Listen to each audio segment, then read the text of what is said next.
తొలిచూపు చాలంట చిత్తాన చిత్రంగా ప్రేమనేది పుట్టగా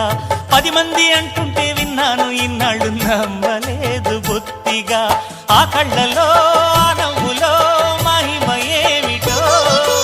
ఆ కాంతిలో ఈనాడే నా ఉదయమైనదో మదిసీమలో ఇన్ని మరుమల్లే గంధాలు మునుపెన్నడు లేని మృదువైన గానాలు మొదటి బలపు కథలు తెలుపు గేయమై తీయగా స్వరములు పాడగా ఏ స్వప్నలోకాల సౌందర్య రాశి నా ముందుకొచ్చింది కనువిందు చేసి ఏ నీలి మేఘాల సౌధాలు విడిచి ఈ నేల నడిచింది ఆ మెరుపు వచ్చి